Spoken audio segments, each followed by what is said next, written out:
Hello, আসসালামু আলাইকুম বন্ধুরা। তো আজকে আপনাদেরকে দেখাবো কুড়িগ্রাম জেলার ধরলা ব্রিজ। তো এখানকার প্রাকৃতিক সৌন্দর্য আপনাদের দেখানোর চেষ্টা করবো আজকের এই ভিডিওতে। তো চলুন দেখে আসি।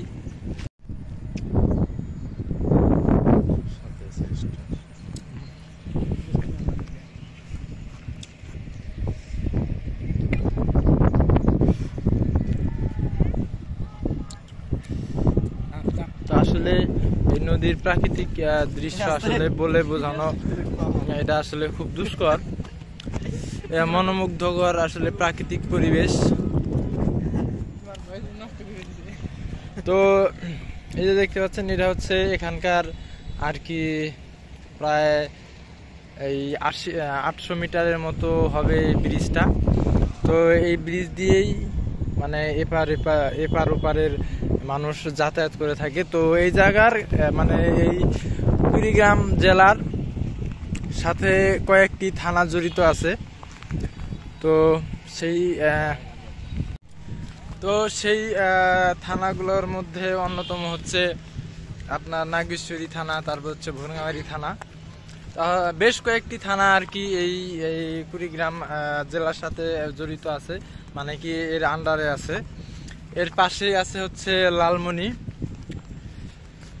তো এই কুড়িগ্রাম জেলার এই ব্রিজকে ঘিরে এইখানকার মানুষের যত মনে করেন যে মানসিক প্রশান্তি আর কি,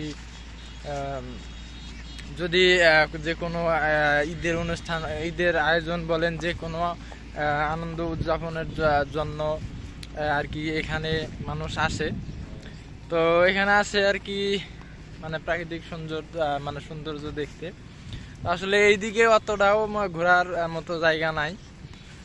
তো এই ব্রিজকে কেন্দ্র করে তো এখানকার মানুষ এখানে ভিড় জমায়। তো এখানকার যদি প্রাকৃতিক দৃশ্যটা আপনাদেরকে ভালো করে তুলে ধরি, তাহলে আপনারা বুঝতে পারবেন যে আসলে এই ধরলা ব্রিজের আসলে এখানে কিরকম। তো ইদানিং বৃষ্টি কম হওয়ার কারণে এর মনে করেন যে পানি খুব কম, মানে নদী আস্তে আস্তে শুকিয়ে গেছে। তো এটার সংস্কার, মানে এই নদীটা মনে করেন যে বালু জমা হয়ে ভরে গেছে, ভরাট হয়ে গেছে। নদী আসলে খনন কার্য চলতেছে, যাতে নদীটা আবার ভালোভাবে মানে চলাচলের উপযোগী করা যায়। সেই জন্য এই যে প্রতিনিয়ত এই ড্রেজারগুলো কাজ করে যাচ্ছে। তো এখানকার আসলে পরিবেশটা খুবই ভালো। আসলে নদী হচ্ছে একটা দেশের প্রাণ। তো নদী ছাড়া মানুষের চলাচল, আসলে জীবনযাত্রা খুব কঠিন হয়ে পড়ে। তো নদী আসলে খুব গুরুত্বপূর্ণ ভূমিকা পালন করে চাষের জন্য, যে কোনো কাজের জন্য বলেন, নদী আসলে খুবই গুরুত্বপূর্ণ ভূমিকা পালন করে। আবার অনেক সময় দেখা যাচ্ছে যে বন্যায় ক্ষতিগ্রস্ত হয়। এইদিকে আসলে বন্যা হইলে অতটাও মানুষ ক্ষতিগ্রস্ত হয় না, অন্য অন্য জেলা থেকে আলহামদুলিল্লাহ এই জেলা অনেকই ভালো আছে, অনেক দিক থেকে ভালো আছে।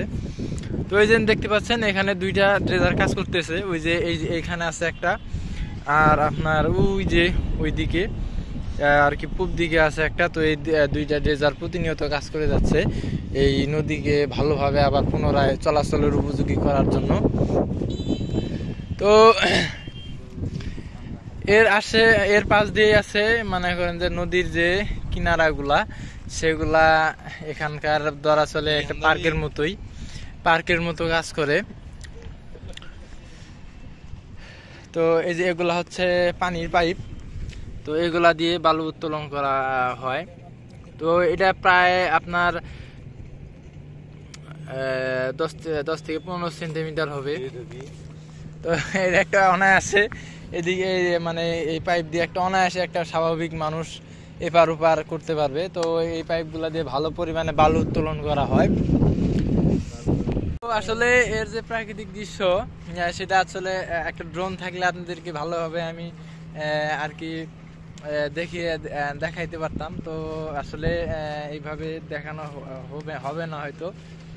তো আবার অন্য আরেক সময় আপনাদের সাথে দেখা হবে ইনশাআল্লাহ। সবাই ভালো থাকবেন, সুস্থ থাকবেন। আসসালামু আলাইকুম।